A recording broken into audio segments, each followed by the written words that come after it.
Amis ludomaniaques, bonjour et bienvenue dans cette nouvelle vidéo. Aujourd'hui, les règles de Dunaya, un jeu de Thomas Dupont, illustré par Sébastien Quévot et édité par Blam, pour 2 à 4 joueurs de 12 ans et plus, et des parties de 60 minutes environ. Les Dunaya, ces êtres d'acier activés par une mystérieuse énergie, détenteurs de pouvoirs complexes, furent la cause de grands conflits. Les anciens peuples, désormais tristement connus sous le nom de déchus, se sont entretués pour leur contrôle. À leur mort, une prophétie annonciatrice d'une nouvelle civilisation est révélée.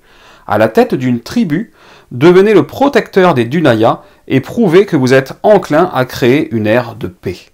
Pour le matériel du jeu, comme vous le voyez, il y a de quoi faire. Vous retrouverez 48 bâtiments qui sont là. Vous en avez 16 de niveau 1, 12 de niveau 2 et 12 de niveau 3. Vous avez 6 tuiles personnages d'élite ici. 36 fragments d'artefacts en 12 parties chacune. Vous avez également 9 tuiles prophétie 3 de chaque couleur, 44 jetons fleurs de métal ici, vous en avez 20 de niveau 1, 12 de niveau 3 et 12 de niveau 6. Vous avez également 5 jetons pouvoir des anciens, 12 marqueurs couleurs, 5 des blancs, ainsi qu'un jeton premier joueur. Également, pour chaque couleur de joueur, vous allez retrouver un dé, bien entendu, 6 Dunaya numérotés de 1 à 6, 3 marqueurs de construction, 6 puces mémoire numérotées, et vous le voyez, c'est la même chose pour les 3 autres couleurs de joueurs. Pour chaque joueur, vous aurez également un plateau de jeu qui ressemblera à ceci, et vous aurez pour l'ensemble des joueurs un plateau commun qui est celui-ci.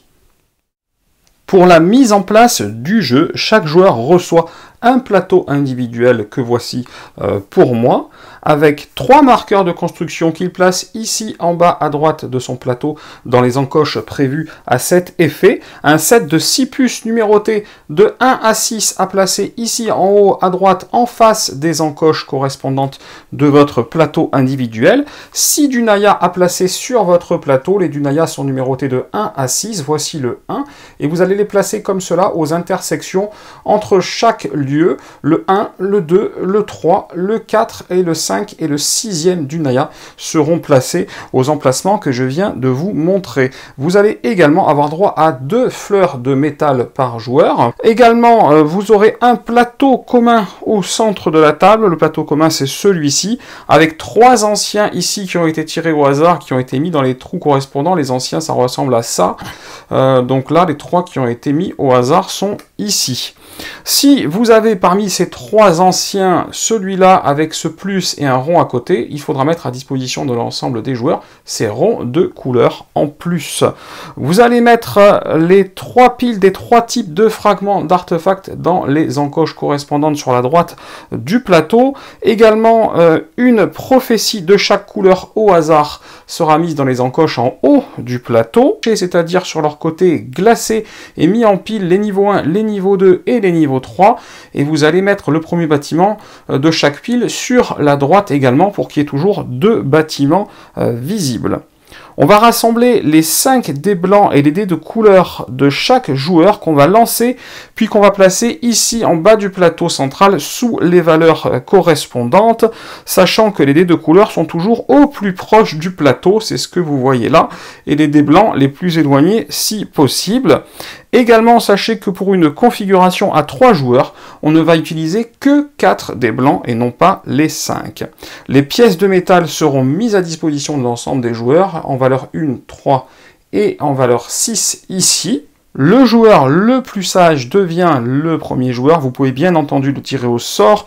Dans tous les cas, il recevra ce jeton, qui est donc le jeton premier joueur. Sachez qu'il existe une variante personnage, avec ces jolis personnages que voilà.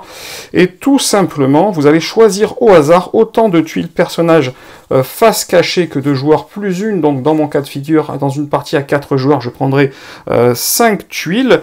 Vous allez ensuite les révéler au centre de la table, et en commençant par le dernier joueur, puis en sens anti-horreur, chaque joueur joueur va choisir un personnage, et le personnage non choisi sera défaussé. Bien entendu, chacun de ces personnages aura un pouvoir spécifique, c'est pour ça que c'est une variante. Si vous ne connaissez pas le jeu, vous ne voudrez peut-être pas jouer avec les personnages à votre première partie, mais vous pourrez les intégrer par la suite. Voilà, une fois que vous avez fait ça, vous êtes fin prêt à débuter une partie de Dunaya. Vous êtes donc un chef de tribu qui souhaite devenir le protecteur des Dunaya. Le jeu se joue en sens horaire en partant du premier joueur. À son tour, un joueur joue intégralement les 4 phases qui composent le tour de jeu, puis c'est au joueur à sa gauche de jouer, et ainsi de suite.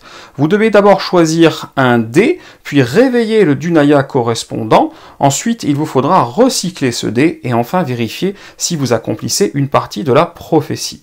Vous pourrez également, entre ces phases, faire appel aux anciens pour vous aider. Vous jouerez de cette manière jusqu'à ce qu'un joueur construise son 9e bâtiment, ou que la 3e et dernière tuile prophétie soit réalisée. La première phase du tour consiste donc à choisir un dé. Vous allez choisir un dé parmi, ici, les dés qui sont en dessous du plateau central, et vous allez devoir choisir un dé parmi les dés blancs disponibles. En effet, vous devez impérativement prendre un dé blanc s'il en reste, et seulement s'il n'y a plus de dés blancs, à ce moment-là, vous devrez prendre le dé qui correspond à votre couleur. Ici, moi, ça serait le 3 rouge.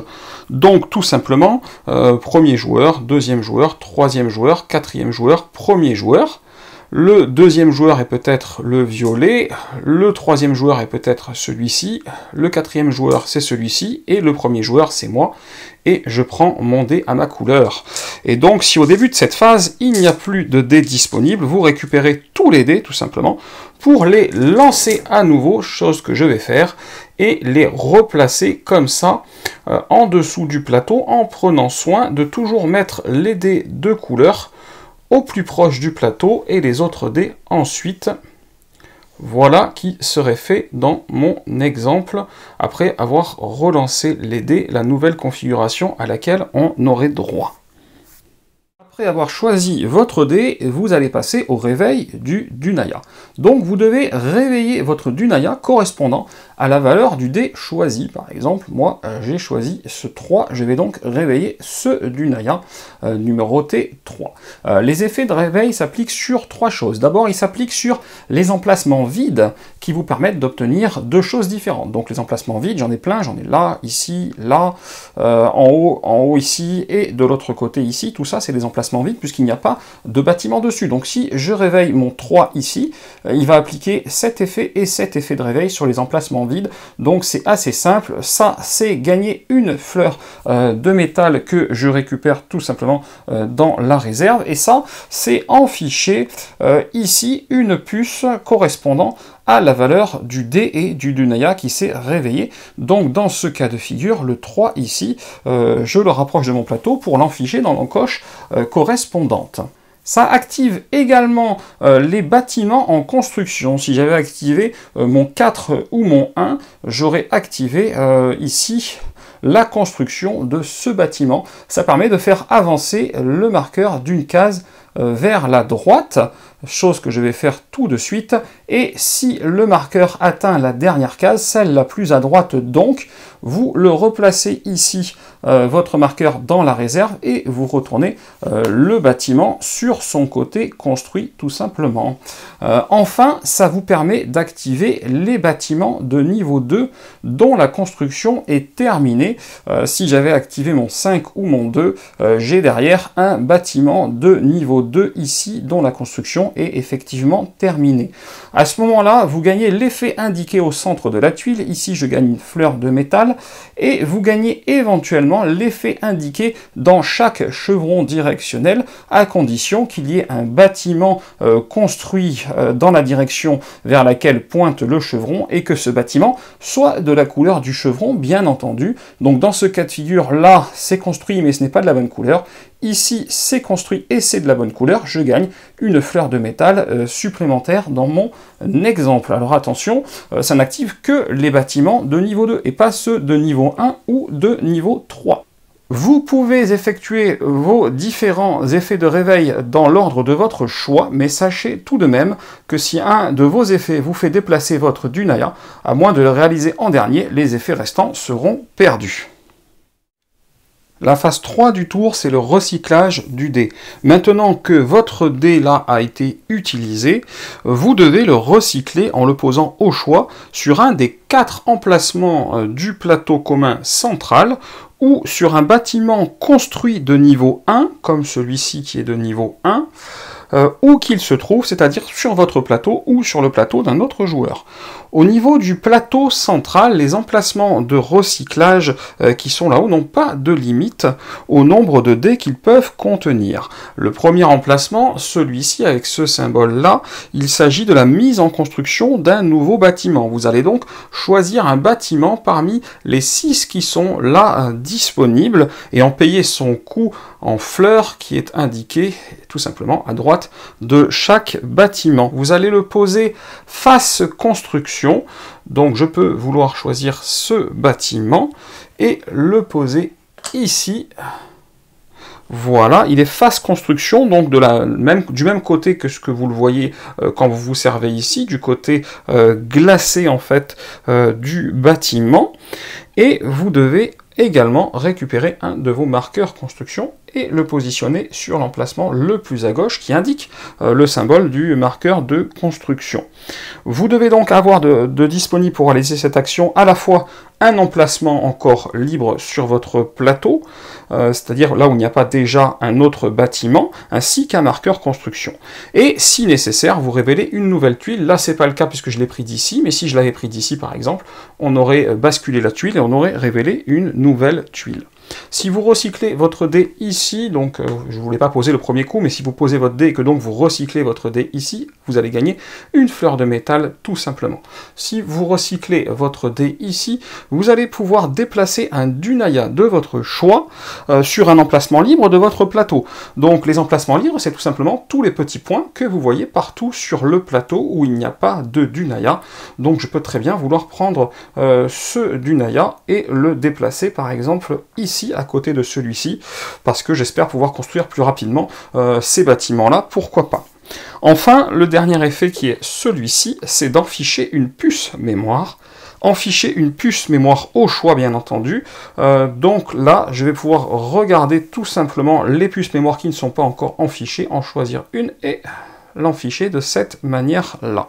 Vous pouvez aussi recycler un dé donc en le posant sur un bâtiment de niveau 1 qui n'est pas déjà occupé par un autre dé par contre, parce qu'ici c'est nos limites au niveau du nombre de dés qu'on peut placer. Sur les bâtiments de niveau 1, c'est un dé par bâtiment. Si ce bâtiment se trouve chez un adversaire, vous devez lui payer une fleur de métal pour avoir le droit de vous y poser. Si c'est chez vous, comme là par exemple, vous pouvez vous y poser sans problème. Alors, il existe 4 types de bâtiments de niveau 1. Le premier, vous le voyez ici, il vous permet d'obtenir 3 fleurs de métal. L'autre type de bâtiment, c'est ce genre de bâtiment-là, avec les 3 flèches. Vous l'avez vu, ça correspond à cela. Ça vous permettra de déplacer 3 Dunaya de votre choix sur les emplacements libres de votre plateau. Si je cherche, voilà, celui-ci, avec ce symbole-là, vous reconnaissez le marqueur de construction. Il vous permettra d'avancer d'une case un marqueur de construction sur un de vos bâtiments. Donc je peux vouloir par exemple avancer mon marqueur de construction ici. Et enfin, il nous restera celui-ci qui vous permettra d'enficher 2 puces mémoire au choix, ici sur la droite de votre plateau tout simplement. Voilà, on va remettre tout ça sur le dessus de la pile, voilà, qui devrait être plus clair pour l'action recyclage du dé. Vous avez donc la possibilité d'aller ici sans limite ou sur les bâtiments de niveau 1 partout où ils se trouvent.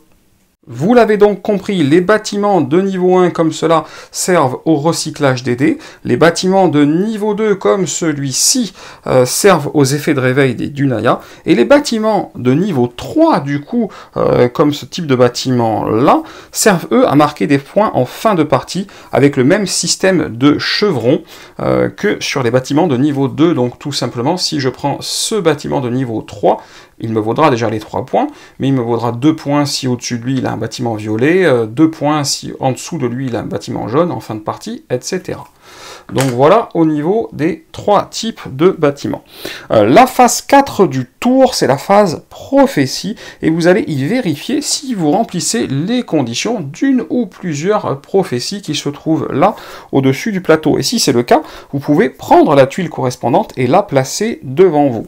Sachez que les tuiles vertes de prophétie vont forcément jouer sur le nombre de bâtiments à construire ici sur votre plateau joueur, en l'occurrence ici 7 dans la prophétie que j'ai tirée. Les violettes vont jouer sur les fleurs de métal et ou les artefacts, et là il y a un peu des deux en objectif. Et enfin les oranges sur l'emplacement ou les types de bâtiments qui seront construits sur votre plateau joueur. Avant ou après n'importe quelle phase de votre tour, vous pouvez faire appel aux anciens. Les anciens, ils sont ici. Voici les 3 anciens qui sont représentés. Vous pouvez le faire autant de fois que possible et que désiré. Il s'agit de désenficher des puces mémoire. Donc je vais un peu tricher, je vais en ficher une supplémentaire ici. Il s'agit de désenficher des puces mémoire en fonction du coût indiqué sur le plateau central. Ici, vous avez 1 et 2 en coût indiqué. Ici, vous avez 3 et 4 plus un de votre choix, et ici vous avez 5 et 6 dans mon exemple, d'ailleurs, si je triche mal, puisque là j'ai préparé 3 et 4, donc il va en falloir un 3e, donc je vais en ficher un 3e, pour vous montrer cet exemple-là. Donc vous allez tout simplement désenficher les puces correspondantes aux fragments d'artefacts et au pouvoir des anciens que vous visez. Dans ce cas de figure, là je dois avoir un 3 et un 4 plus 1, c'est mon cas, j'ai un 3 et un 4 plus 1, je vais désenficher ce qui correspond à cela, et je vais pouvoir récupérer l'artefact correspondant qui est en face, ainsi que activer le pouvoir qui est indiqué ici. Donc je vais déjà récupérer mon morceau d'artefact que voilà, ça c'est fait. Alors, il faut savoir plusieurs choses. Vous ne pouvez avoir qu'un seul artefact en construction en même temps. C'est-à-dire qu'à partir de là, tant que je n'aurai pas construit ce bout et ce bout d'artefact pour compléter entièrement mon artefact, je ne pourrai pas de nouveau réactiver ce pouvoir des anciens, même si j'ai les puces en fichier correspondantes. Donc ça veut dire qu'à terme, il faudra que je valide une construction complète. À partir de là, si j'ai déclenché ce pouvoir, je ne pourrai plus déclencher ces deux-là, tant que je n'aurai pas terminé la construction de mon artefact, et donc déclencher ce pouvoir-là. Si je déclenche ce pouvoir-là, ça termine la construction de mon artefact, il est beau, il est très joli, et je vais pouvoir, les prochaines fois, de nouveau activer n'importe quel pouvoir des anciens, puisque j'aurai terminé la construction de mon artefact. Donc, un seul artefact en construction en même temps. Les différents pouvoirs des anciens. Alors, vous avez celui-ci qui consiste à récupérer 2 fleurs de métal dans la réserve, tout simplement. Vous avez celui-là qui va vous permettre de déplacer 2 Dunaya de votre choix sur des emplacements libres de votre plateau. Vous avez celui-ci qui vous permettra d'avancer un marqueur construction d'une case sur un de vos bâtiments, comme les bâtiments là qui sont en construction, tout simplement. Vous avez celui-ci qui vous permet de récupérer un marqueur couleur de votre choix. Donc supposément, si j'ai un bâtiment d'une couleur qui ne m'arrange pas, et là c'est le cas, je pointe ici sur du vert, mais celui-ci n'est pas vert, je peux récupérer un marqueur couleur vert et le rajouter sur mon bâtiment, et ce bâtiment conserve sa couleur d'origine et devient vert en plus, donc c'est plutôt intéressant. Et enfin, j'ai celui-ci de pouvoir qui me permettra d'aller chercher un bâtiment dans n'importe quelle pile, d'en payer son coût et de le mettre en construction, donc je peux littéralement aller fouiller dans les piles pour prendre un bâtiment.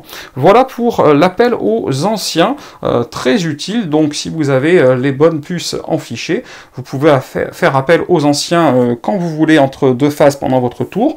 Vous pouvez le faire plusieurs fois dans le tour. Si vous avez toutes les fiches qui sont en fichier, vous pouvez peut-être faire appel à 2 ou 3 anciens selon les parties, s'il n'y a pas de puces supplémentaires demandées sur les pouvoirs des anciens, en l'occurrence. Voilà pour l'ensemble des choses que vous pouvez faire dans votre tour de jeu.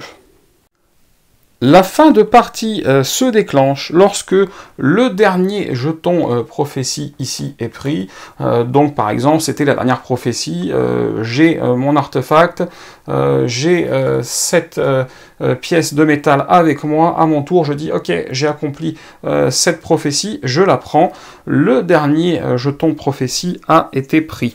Ou alors, lorsqu'un joueur finit la construction de son 9e bâtiment, donc il y a 9 bâtiments qui sont là, ça et ça c'est rempli aussi, ces deux-là sont construits, et ça c'est important, c'est pas 9 bâtiments posés, c'est bien 9 bâtiments construits. À ce moment-là, on termine le tour en cours, puis on joue un dernier tour au complet. Une fois cela fait, on passe au décompte des points. Alors vous commencez par retirer de votre plateau tous les bâtiments dont la construction n'est pas terminée. Dans ce cas de figure-là, ces 2 bâtiments s'en vont. Puis ensuite, vous comptez les points indiqués en haut à gauche de chaque bâtiment. Donc vous voyez 2 points, 1 point, tous les points qui sont en haut à gauche indiqués. Vous allez également, pour les bâtiments de niveau 3, regarder les points dans les chevrons. Si les couleurs correspondent aux bâtiments adjacents, à ce moment-là, vous gagnerez des points.